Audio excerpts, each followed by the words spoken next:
பிப்ரவரி 11. இன்றைய புனிதர் புனிதர் முதலாம் பாஸ்கால்.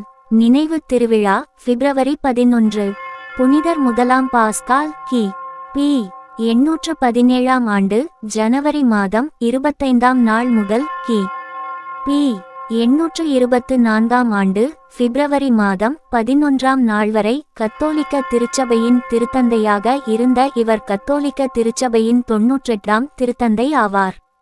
பாஸ்கால் என்னும் பெயர் எபிரேயம், கிரேக்கம், இலத்தீன் ஆகிய மொழிகளில் உயிர்த்தெழுதல் சார்ந்த என்று பொருள்படும். ஆரம்ப வாழ்க்கை. பாஸ்கால் டே மஸ்ஸிமி எனும் இயற்பெயர் கொண்ட பாஸ்கால் பிறப்பினால் ரோம் நகரை சார்ந்தவர். அவருடைய தந்தை பெயர் போனோசஸ், தாயார் எபிஸ்கோபா தியோடரா ஆவார். இளமை பருவத்திலேயே அவர் ரோம குருகுலத்தில் சேர்ந்தார். இலாத்தரன் அரண்மனையில் இருந்த கல்விக்கூடத்தில் திருப்பணியிலும் விவிலிய படிப்பிலும் தேர்ச்சி பெற்றார்.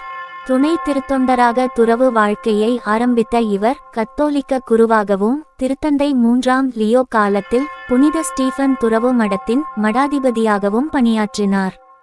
அப்போது ரோமுக்கு திருப்பயணமாக வந்த மக்களுக்கு அவர் பணிபுரிந்தார். திருத்தந்தை 3ஆம் லியோ இவரை கர்தினாலாக உயர்த்தினார்.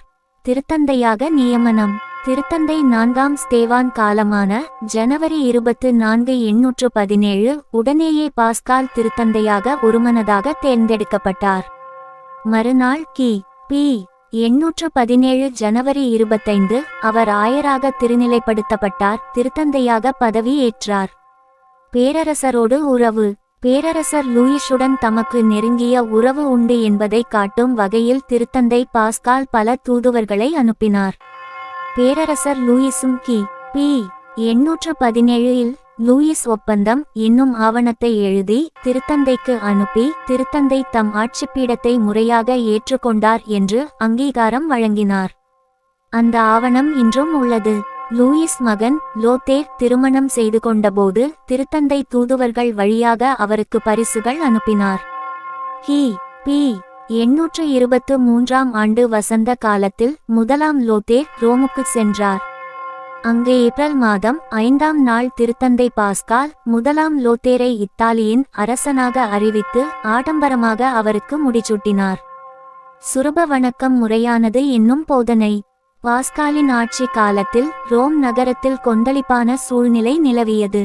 பைசண்டைன் பேரரசில் சொரூப வணக்கத்தை எதிர்ப்போரை எதிர்த்ததன் காரணத்தாலும் மொசை கலைஞர்களை ரோம் வரவழைத்து தேவாலயங்களை அலங்கரிக்க ஏற்பாடு செய்தனர். இதனை அறிந்த பைசண்டைன் பேரரசன் 2ஆம் மைக்கேல் இவற்றை நிறுத்த முயற்சிக்குமாறு பிராங்கிஷ் மன்னன் லூயிஸுக்கு கடிதம் எழுதினான். இதன் காரணத்தால் துன்புறுத்தப்பட்ட துறவியர் நாடுகடத்தப்பட்டனர். லியோவால் சட்டமுறைக்கு எதிராக கான்ஸ்டாண்டினோபுலின் மறை முதுவராக நியமிக்கப்பட்ட தியோடோசியுஸ் என்பவர் அரசனின் ஆணைக்கு பணிந்தார். ஆனால் தியோடோர் என்னும் தலைமை துறவி சுரூப வணக்கம் முறையானதே என்று வலியுறுத்தி கூறினார். இதை விரும்பாத மன்னன் லியோ தியோடோரை நாடு கடத்தி கொடுமைப்படுத்தினார். அதே சமயத்தில் தியோடோசியுஸும் திருத்தந்தைக்கு தூதுவர்களை அனுப்பினார். ஆனால் திருத்தந்தை அவருடைய போக்கினை ஏற்றுக்கொள்ளவில்லை. மாறாக தியோடோருக்கு ஆதரவு தெரிவித்ததோடு அவர் துன்பங்களுக்கு நடுவிலும் உண்மையான கொள்கையை கடைபிடிப்பதில் உறுதியாக இருக்க வேண்டும் என்று ஊக்குவித்தார். நாடுகடத்தப்பட்ட துறவியருக்கு ஆதரவு. சுரூப வணக்கம் முறையானதே என்று கூறிய பல துறவியரை மன்னன் லியோ கிரேக்க நாட்டிலிருந்து துரத்திவிட்டார். அத்துறவியரை திருத்தந்தை பாஸ்கால் மனமுவந்து வரவேற்றார். ரோமில் புதிதாக நிறுவப்பட்ட புனித பிராச்சேதிஸ், புனித செசிலியா, புனிதர்கள் செர்ஜியுஸ் மற்றும் பாக்குஸ் ஆகிய துறவியர் இல்லங்களில் அத்துறவியரை உறுப்பினர்களாக ஏற்றுக்கொண்டார். ஆலயங்களை சீரமைத்தல். திருத்தந்தை முதலாம் பாஸ்கால் பல ஆலயங்களை புதுப்பித்து சீரமைத்தார். எடுத்துக்காட்டாக தூய பிராசெக் ட்ரஸ்டேவரிலுள்ள தூய செசிலியா, டொமினிகாவிலுள்ள தூய மரியா ஆகிய ஆலயங்களை முற்றிலும் புதுப்பித்து கட்டியதை குறிப்பிடலாம். மரணம். 7 ஆண்டு திருஆட்சிக்கு பின் கி.பி. 824 ஆண்டு பிப்ரவரி மாதம் 11ஆம் நாள் திருத்தந்தை முதலாம் பாஸ்கால் காலமானார். அவருடைய உடல் புனித பிராச்சேதிஸ் ஆலயத்தில் அடக்கம் செய்யப்பட்டது. திருத்தந்தை முதலாம் பாஸ்காலின் நினைவு திருவிழா பிப்ரவரி மாதம் 11ஆம் நாள் கொண்டாடப்படுகிறது.